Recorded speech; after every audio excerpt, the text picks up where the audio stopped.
So after 3 months of maternity leave, my wife went back to work, which meant I had my son all day on Sundays, and they're really long days. He'd wake me up in the morning, and I'd put him to bed at night before my wife got home from work. This particular Sunday, it was January, and it was really cold outside.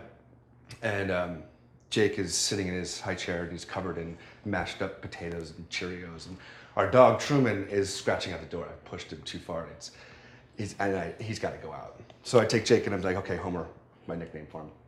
Got to take the dog out. So I get him cleaned up, and I go and I start to put on his clothes, get his diaper and his onesie and his little sweater and his pants and his socks.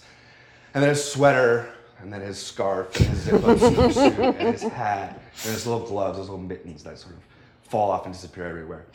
And of course, anybody with kids knows that this was my first mistake. You never dress the kid first, you always dress yourself first, right? So as I'm getting Truman his coat on, Jake starts, So I go over to him, and sure enough, I pick him up, and he's sweating, and he's like, he's completely overheated. So I take his hat off, and I take his scarf off, and I take his onesie off, and I take his shirt off, and I sort of let him cool off. And then I go and I get my stuff, so I put my jacket on and my scarf and my hat. And Truman is now scratching at the door. It's like, okay, Truman, just hold on, just 1 second.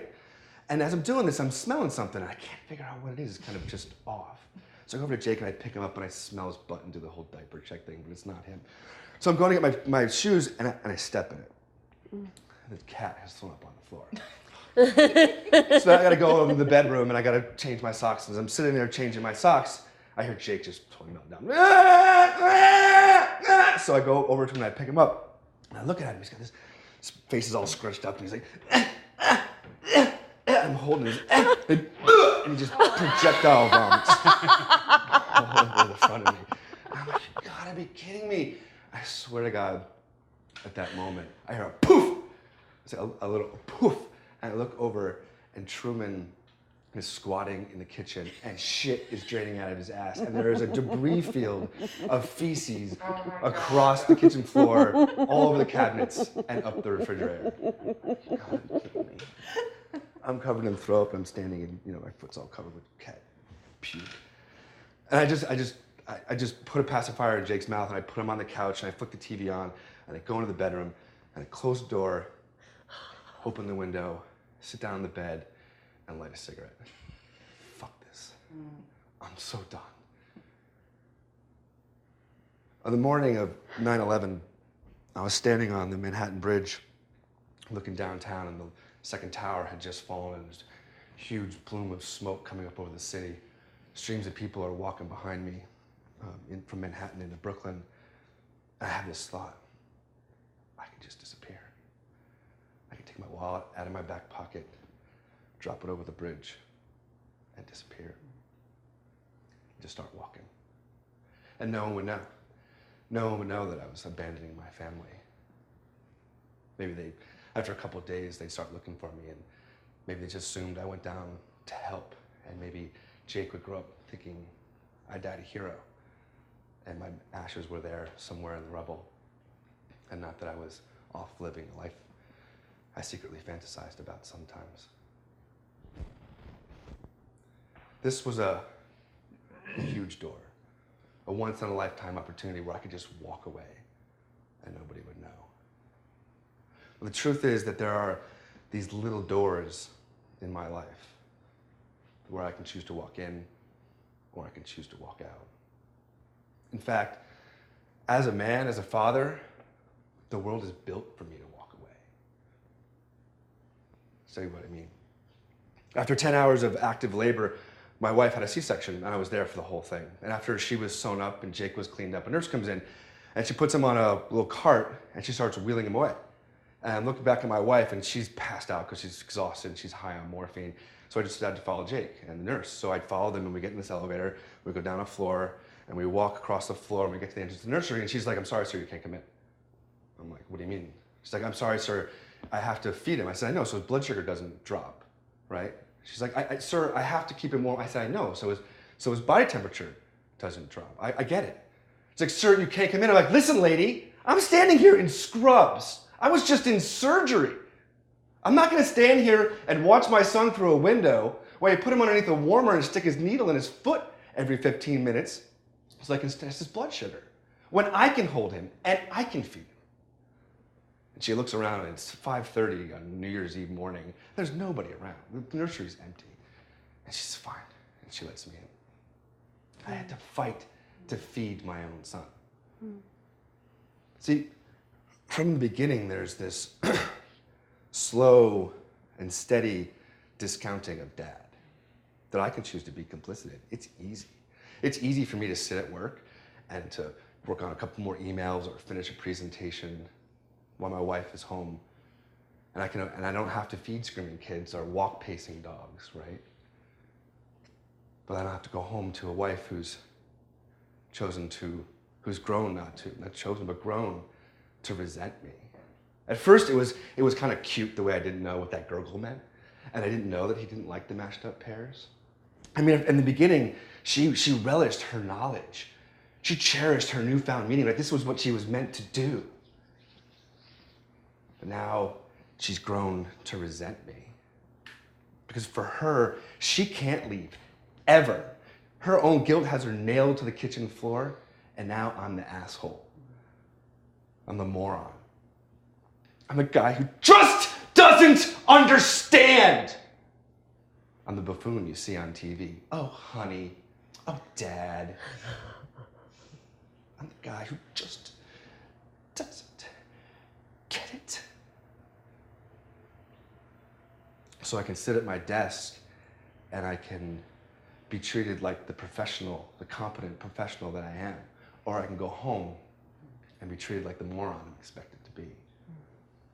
Or I can wait just long enough for Jake to be fed and Truman to be walked. And I can walk in the door and Truman can run up to me wagging his tail and Jake can scream out, "Daddy!"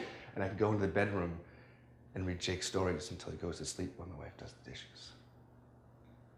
But if I do that, I'll have missed it. I'll have missed it and not even known that there was anything to miss. I will have missed it and the world won't care that I've missed it. But Jake will know, somewhere inside him, the way that I did. See, my father died when I was 12. And ever since, I've had this recurring dream. And in the dream, my dad's just back. He's out on the porch drinking coffee or sitting at the kitchen table and he's eating his cheddar cheese and cucumber sandwiches. And he's just back. There's no explanation. There's no big greeting. And I just know, the way you know in a dream, that he's just been off living a life somewhere. That he didn't die jogging one morning. But now he's just chosen to come back. And as I look at him, I'm looking at him, he's alone. He's lonely, he's isolated. He's like a stranger. It's like a ghost, really. And like a ghost, he has these eyes that are preoccupied with something I can't see. And he's worried about something that I don't understand. And he's looking right through me. He can't really see me. And I can't really see him. He doesn't know who I am. And I don't know who he is. We missed it. I didn't spend a lot of time on the bridge that morning. In my mind, I saw Jake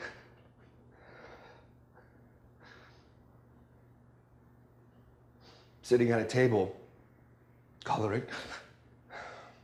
His teachers are around the room, and they're trying not to watch the door because they're horrified by who might not walk in that day.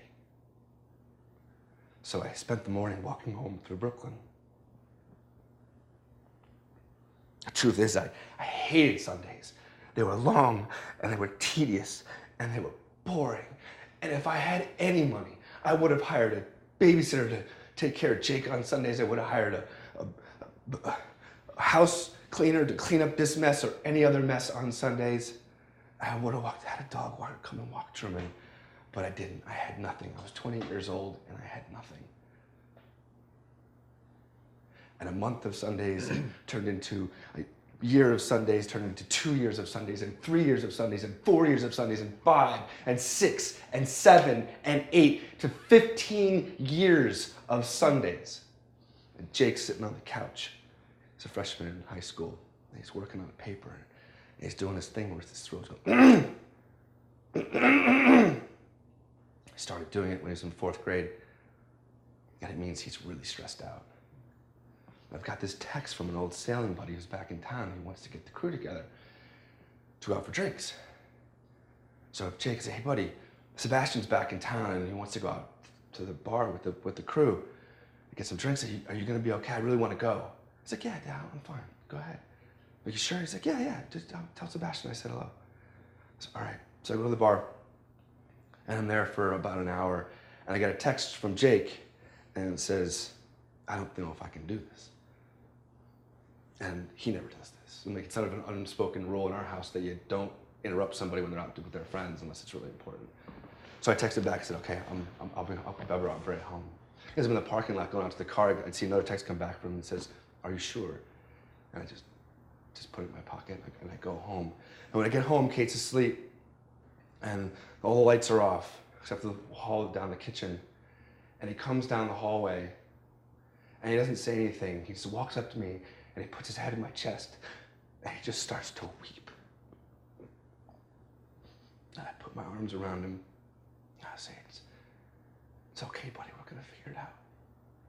And he says, thanks for coming home, Dad.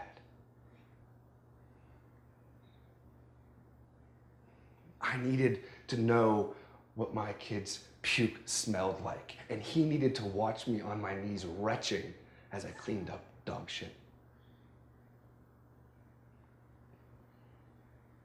So I flicked my cigarette out the window, I closed it, and I opened the door, and I walked back in. I said, well, Homer, looks like we don't have to walk the dog anymore. Thanks.